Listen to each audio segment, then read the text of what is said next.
Hi everyone, welcome to another episode of the Polkaros Potcast.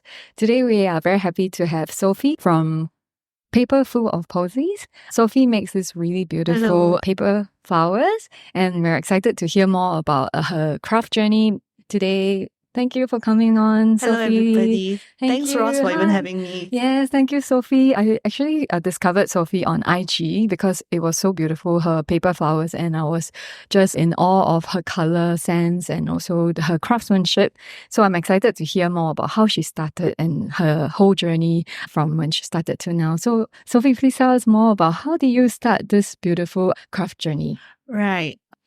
First, what I do is I make crepe paper flowers, and I think it's a very organic process because since young, I've always enjoyed making things. So I think it really all started when I was a little girl and just having fun with paper, making origami flowers. Wow. And I think the passion just continued as I grew older, as you read books and you just keep fiddling around with paper and glue. Wow. Yeah. And I think for crepe paper flowers specifically, it was later when I discovered specific books and when I finally got to touch real Italian crepe paper that it all evolved. Because when you're younger, what we know of crepe paper is what we associate with party streamers and all. Yes. Then I realized that, hey, actually there's a different type of crepe paper altogether. And that revolutionized my whole process. Yes, when we look at your work up close, you can really see the beauty of this crepe paper is the color tones and also the translucency, but yet it's so,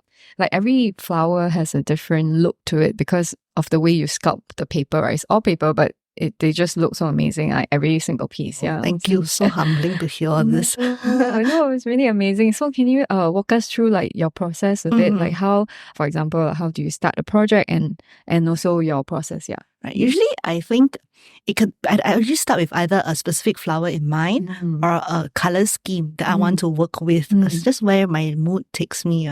So once I have decided on a specific flower, I usually look for an image of it, or if I can have a real life specimen, all the better. But because a lot of the flowers may not be available locally, so I think the internet is a very good resource base where you look at different photos from different angles. Then I would perhaps create my own template of the petals, or either I have templates or I'll freehand cut. It all depends on the flower in question. And then from there, I would have to go through a process of experimenting and trial and error before I would hopefully successfully create the flower in question. Oh, so do you have like paper stock of all the colors? Like it must be difficult to have every color for all the specific flowers you're working on. The more I make, I realize that I don't need every color because beyond just depending on the color of the paper, I also color the paper themselves. So I could either be using watercolor, acrylics, or even soft pastels. Wow. So that way it gives me the flexibility to achieve certain colors that you may not exist in the paper itself. So you actually would select the appropriate medium to bring out that look of that flower Correct. itself. Oh, yeah, the attention to detail is so prevalent in your work, I would say, like even down to the stamp, right? Sometimes you can see a little nook. Is that? Yeah, I think what you mean is something like that. Yes, I will put a close-up of this very beautiful piece. These pin cushions, I think it has also evolved with time. When I first started, it was really learning the different techniques of paper manipulation, learning how to sculpt the paper. And I think it's a personal challenge that as time progresses, it isn't just any more about the paper, but also going into even finer details where the leaves and the stem are concerned. Yes, I actually enjoy looking at the underneath of your work. Like at first I was like, oh, it's very pretty on the surface. But then when you start looking at all 360 degrees and even under the flower, then you would be surprised with little details that is so pleasant, like for example, this rose that you gave me. Sorry, I forgot the name of this. This is a Juliet rose. Juliet rose, yeah. Yes. And it's got this nice vintage feel, right?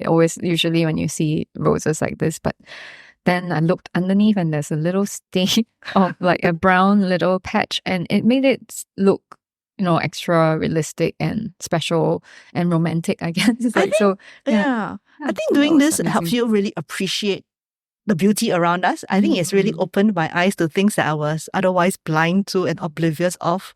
Yeah, like I never realized that, okay, a flower isn't just a petal. It's more than what you see on the surface. Mm. It's the sepals, the leaves. And even if you talk about the petal, you talk about the shape, the color. And then you start thinking, like, how many petals does it even have?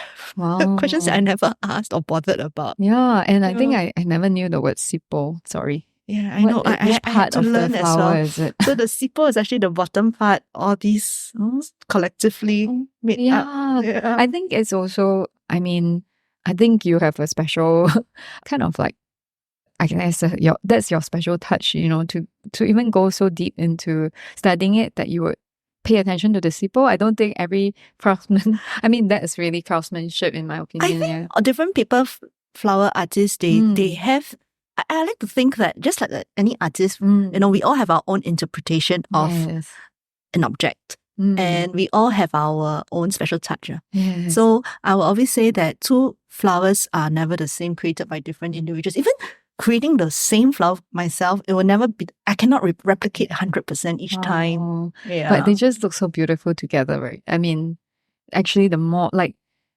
they're like moving in different directions, the more realistic and beautiful they look together as well, right? Like not rather than, you know, exactly the same. I think that's correct. the beauty. And I think that's what it is in nature, isn't it? That Yes. because there's no such thing as a perfect flower. So I think from that also I am learning to be kinder to myself, that, you know, there's beauty in imperfection. And that's what we are also as human beings. Yes. And I'm thankful that I'm constantly reminded, you know, that I shouldn't be striving for perfection, but rather offering my best and whatever rendition that may be. Yeah. I mean, in other words, actually they're all perfect, you know, like even though it may not be, but you know, like, yeah, so it's so beautiful if you get to see up close. I will try to put some footage of that. Yeah. So how did you from making, you know, paper origami, let's say, and all that craft to deciding to launch your craft business? I think I was just making, and then a friend and my husband, and they're very encouraging. I'm very thankful for a very supportive family and a good buddy. And they were like encouraging me to, hey, why don't you do something about it, you know, and start a business. And I decided to take a plunge and try. Thankfully, there are people who will all admire what I make. Yes, and but truth be told, I'm still growing and learning to put myself out there so that more people are aware of Paper Full of Posies. Yeah, so it's very interesting because I spoke to a few people, crafts people so far, and everyone seemed to have a friend.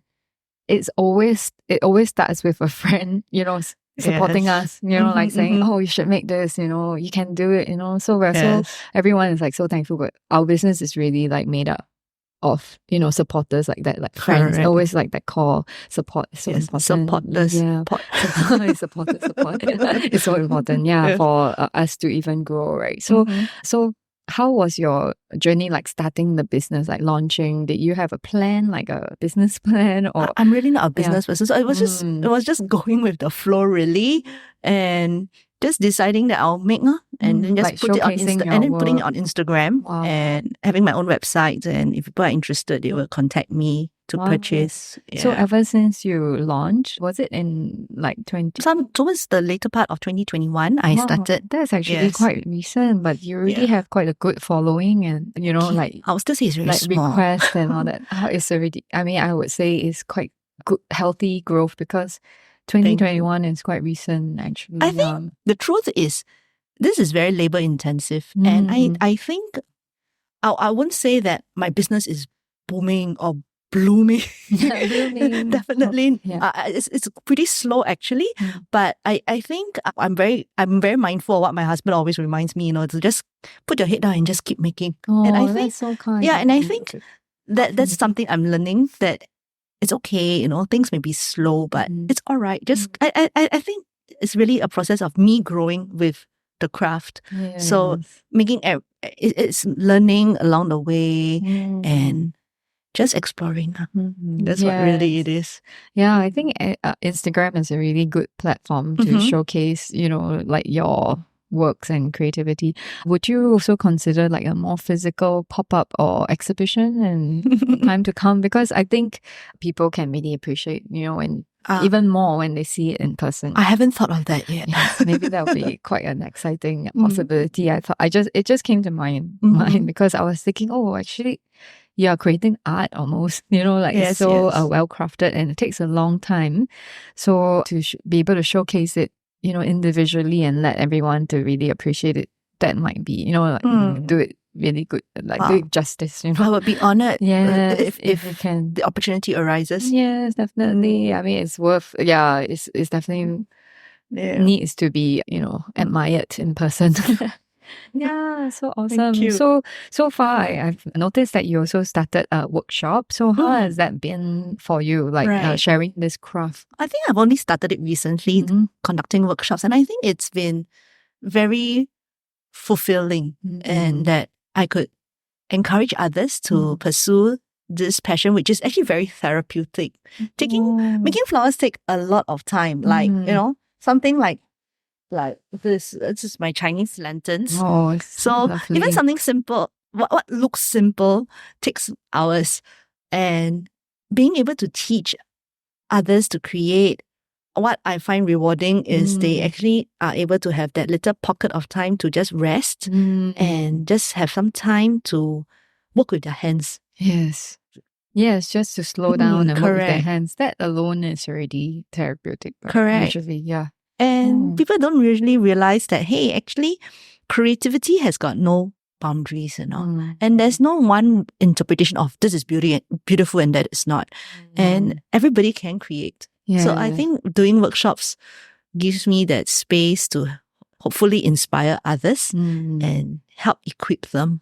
Yes, and for those who are not in the creative industry, let's say, it's like they're getting further and further away from the opportunity to use their hands, right? So the workshop is really just a time and chance for them to slow down and interact with materials and feel. And I think also, actually, many of us want to create, and there's usually people who come who are people who are actually already interested. It's just that they need to find that pocket of time. So I think when you have a workshop, it is really committing yourself to say, okay, I'm going to do it. Yes. So I'm just glad and thankful that they have selected and chose to spend that pocket of time with me. Yes, I'm sure this is a very interesting craft for anyone to even try. So I can see that it's very there are different levels of difficulties here, challenges. So it's a difficult craft. So how do you make your workshop, easy enough for your participants, but also a bit challenging so that they would want to, they would be able to enjoy this craft a bit more. Yeah. So I think I'm just in my infancy stage, right, of doing a workshop, but one of the things I'm very mindful of is the amount of time. So I think before I can offer a workshop, I go through many rounds of making and timing and planning to make sure that it is make sure that it is actually doable and it can be completed. So that is, I think, challenging as well. And of course, there's also, you need to buffer. More often than not, it will stretch beyond what is time allocated because, we all take our time. Sometimes things happen, and of course, we all make at different rates as well. Yes. So do you, so far, have you experienced people not being able to finish the craft, the project within the given time? I think so far, most have finished. Though, of course, some of it, if they want more details, they say they'll bring home and do cutting notches into the leaves and all. So that's still very forgiving. So it's actually very much manageable. Okay. Yeah. So usually, I understand this is one of your samples. Is it for your, one of the items that you can learn recently? Yes. My latest workshop is the Juliet Rose workshop. So, yeah. In this workshop, you can learn all, the basic techniques that can kind of equip you, right, to create, maybe figure out how some of the other flowers are made, maybe. Perhaps. Correct. I think because I'm still deciding with how to go about designing workshops. I'm from a utopic viewpoint, is creating a whole syllabus. But if you follow my whole series of workshops, you would be equipped with different techniques. Yes. But at the same time, I'm also mindful that some people would just want to have a once-off project. So doing a workshop is one of those things where I like to ask the participant, whether this is your first time handling Italian crepe, because that will then help me better understand what kind of guidance I need to provide. I see, yes. And it is walking them through the process and opening their eyes to this craft and taking it from there. Yes. I'm sure a lot of people are new to this material, right? Because it's not easy I think to they come may have by. heard of it or read about it, because so far the people who have come to me are interested in craft as it is. So they have got some semblance of knowledge of they may have watched a video online or something. So yeah, so different degrees of familiarity with the material. Yes. Okay. So, like, besides your workshop, maybe we can go back to like your body of work. So you said like people would DM you if they want a custom order. So far, have you been receiving custom orders mainly, or like do people like just want to order like as is? I think there have been both instances. So some people may see my work that I've posted on Instagram or on my website, and they say, "Hey, can I get that?" But they are also keen. I say they may sometimes ask for a tweak in the color choice, which I'm more than happy to accommodate.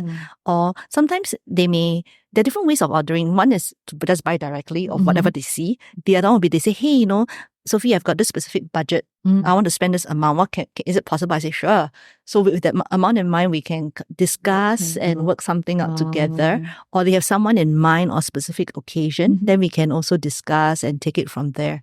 So I think I like that, because what you get is really something specially designed for you as well. And I'm very thankful because so far people who have ordered are very generous and to really trust whatever I want to create, and they give me that leeway to play the colors, the choice of flowers. And oftentimes when you create in that space, I think it's delightful. Yes, it's very nice. And also, have you received any bridal orders so far? Not at the moment. Yeah, because I thought it would be nice, because it can actually also last for a longer time as something to commemorate. I'm also thinking of, in fact, I was also thinking of how perhaps people might want to have their bridal bouquets recreated.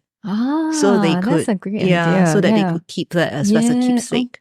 That's a very brilliant idea. I think that's something I'm thinking of as well. Something you can offer, so that, like, because I remember you mentioned previously when we spoke that you're also thinking of ways to put it in a frame or like with a case, so that it can be displayed for a longer time, preserved. Correct. Without it being so dusty, because in Singapore's climate and environment, it can get pretty dusty. I mean, you can dust this with a brush, but nothing like a case, right? Yes, to really protect it.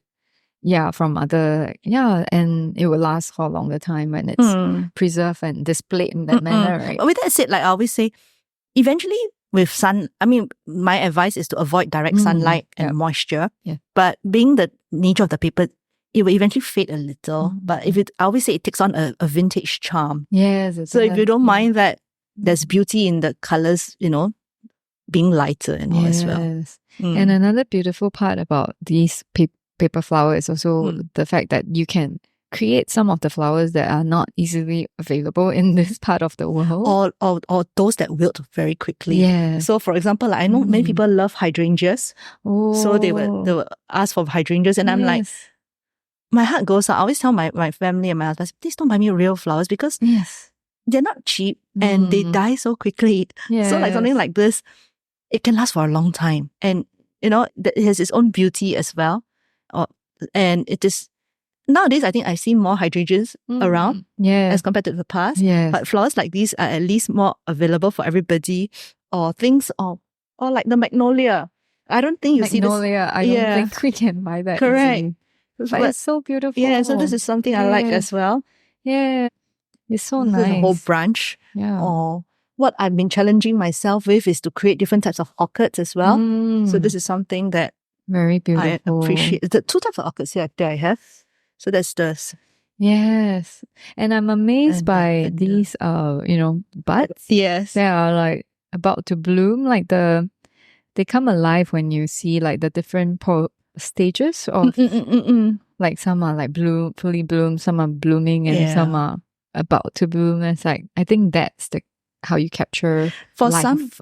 For some of them, I do try to include that, because some of these I feel can be standalone pieces, or it works in a bouquet as well. So a lot depends on what you're after. Is it something for a whole complete piece for a decoration, or some people just want that one stop to remember a specific occasion? Why not? Yes. So yeah, I'm just admiring. So for this hydrangea, the color scheme is very interesting. Is it like, do you have a thought process behind the color choice? I'm going to say that this one was an experiment. So this one was me just playing around with watercolors and to see how long I can make the paper color last. Because it would usually fade a little more. And truth be told, this has been done a while. So it has faded a little, but I actually like it better now because it has really got a old, like sepia-ish effect.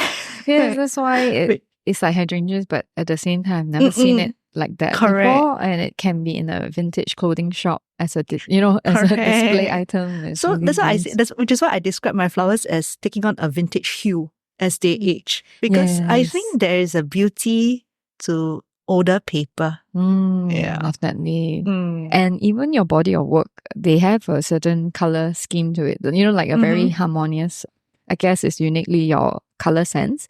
And you can see it very clearly in the IG. Really? Yeah. And that's I didn't know kind of differentiates your work from, like, I don't know how many paper artists are there out there. I haven't really done a lot of research, but like at one glance, I can see like there's this body of work. Oh, thank you. That's so nice to hear. Yeah, that's why it was very eye-catching from the start. It's very beautiful. Thank you. Yeah, so I think for me, I'm still exploring and learning, and really it's what tickles my fancy at that moment in time. Just different things at different times. Like at one point, I was just looking for multiple flowers on a stalk. So it became the foxgloves and the delphiniums. So it all really depends on my mood or something, a color that I have in my life. I say, hey, I've done so much pinks. I'm getting tired of it. I want something different, something local. So I went tropical and I say, okay, birds of paradise.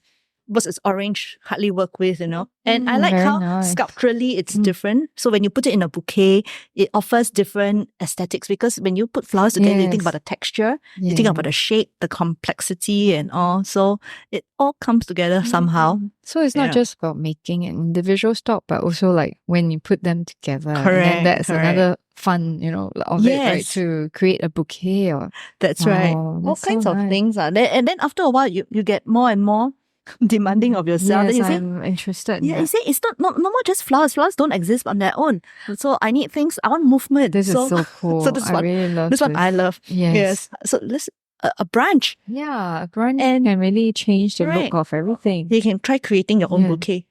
This is so nice. Yeah. So it's really what you want and the feel you're after. Yeah, you can style. Correct. And like you say, sometimes photos don't do them justice because it's looking at them in real life and looking at the little details that are otherwise not captured. Yeah. That's why I'm very thankful. And one of the happiest moments is when the customer buys and when I deliver it and you see their real-time response and that really delights you. Yeah. They're like, It's so vibrant and just beautiful, like, to look at. So I'm just thinking like, wow, if I got all this, I would be so busy like styling my pots every day.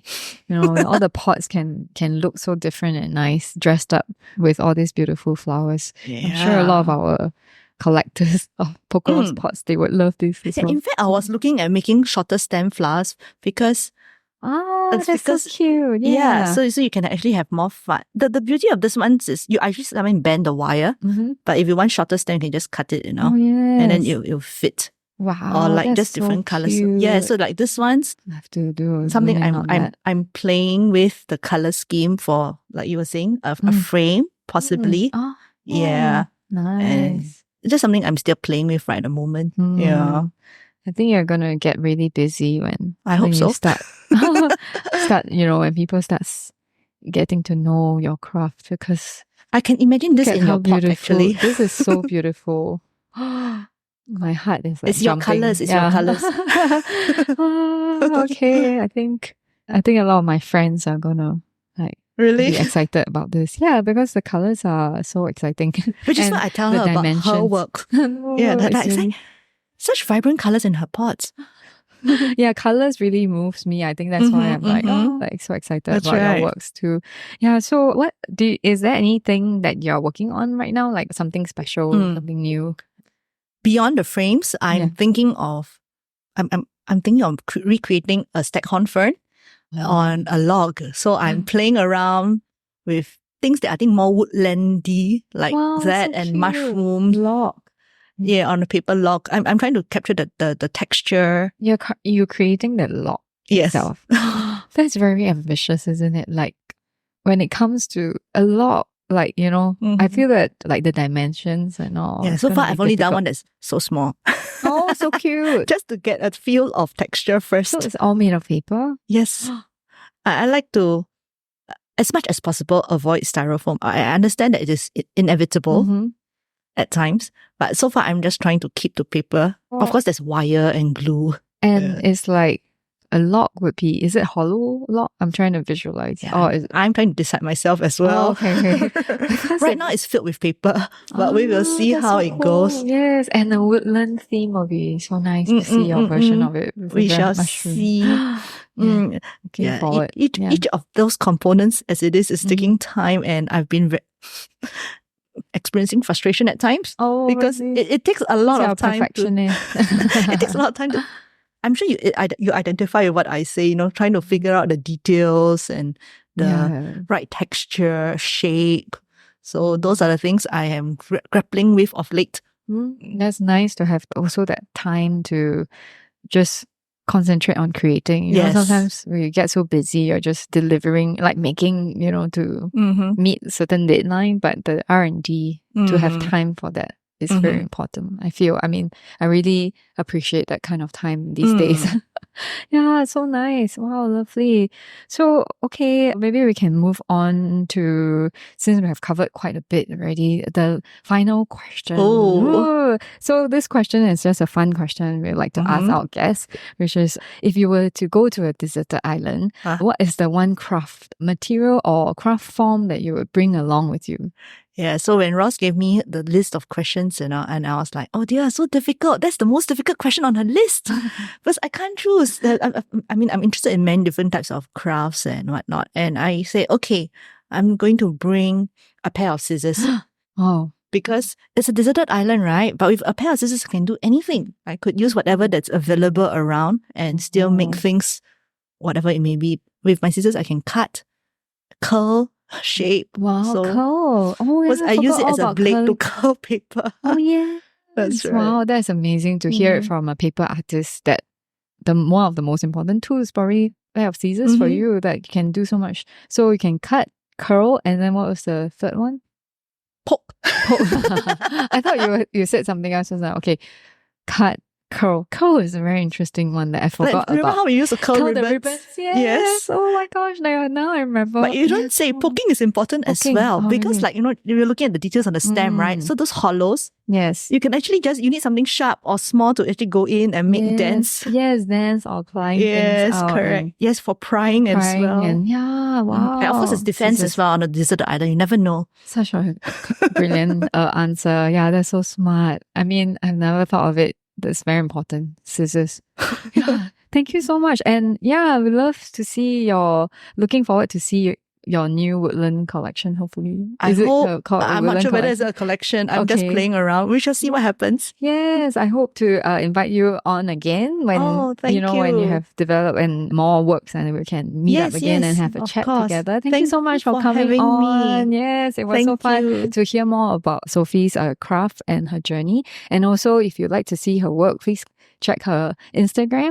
On the Instagram handle is Paper Full of Posies. And you have a website as well? I'm sure you can search and that will appear. So if we want to order something, do we just DM you, or what's the best usually way? You can, the details on how to order are on my website, but usually it's sending me an email. Email is better, right? Like it's more you can email me. Some people do drop me a message on Instagram. Whatever ways, once you can connect with me, and then we can take it from there. Yes, thank you so much for coming on today, Sophie. Thank you. Yes, thank you. Do check out our Sophie's website, and also continue to subscribe to our Polkaros Potcast. Look forward to seeing you again. Bye-bye. Bye. See you.